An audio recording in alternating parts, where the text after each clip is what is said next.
আপনি অনেক সময় দেখে থাকবেন গিটহাবের যে কোনো রিপোজিটরির অরিজিন যদি আপনি কপি করতে চান তাহলে এরকম একটা কপি বাটনে ক্লিক করে এই অরিজিনটা কপি করার দরকার পড়ে।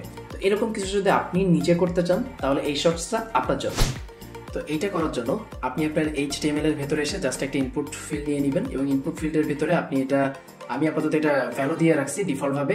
আপনি চাইলে এখানে যে কোনো টেক্সট বা আপনি ডাইনামিক ভাবে সেটা করতে পারেন এবং একটা বাটন যেখানে একটা ফ্রন্ট অসমের আইকন আছে। তো ওভারঅল হচ্ছে আমাদের লাইফ সাইকেলটা দেখতে আসলে এমন। তো এইরকম একটা ইনপুট ফিল্ড এবং একটা বাটন আমাদের এখানে আছে।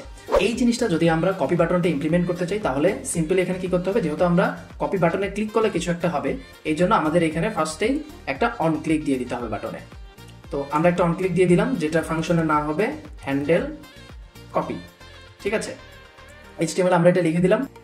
তো যেহেতু এখানে আমাদের জাভাস্ক্রিপ্ট ফাইলটা অ্যাড করা আছে তাই আমরা জাস্ট এই হ্যান্ডেল কপি ফাংশনটা আমাদের জাভাস্ক্রিপ্ট কোডের মধ্যে লিখে ফেলবো।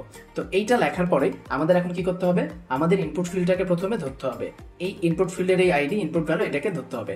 তো এইটা ধরার পর আমাদের কি করতে হবে, এই ইনপুট ফিল্ড ভ্যালুটাকে সিলেক্ট করতে হবে। অর্থাৎ জাভাস্ক্রিপ্টের একটা বিল্ট-ইন মেথড আছে যেটাকে বলে হচ্ছে সিলেক্ট। তো আমরা ইনপুট ভ্যালু ডট সিলেক্ট এইটা দিয়ে আমাদের ইনপুট যেই ভ্যালুটা এইটাকে আমরা হচ্ছে সিলেক্ট করলাম এবং এরপরে আমাদের জাস্ট একটা জিনিস কল করে দিতে হবে, navigator dot clipboard dot write text input ভ্যালুটাকে তার মধ্যে পাস করে দিতে হবে। অর্থাৎ এই ইনপুট ভ্যালু আমরা আইডি দিয়ে যে ইনপুট ফিল্ডটাকে ধরলাম তার ভ্যালুটাকে এই রাইট টেক্সটের ভিতরে পাস করে দিতে হবে।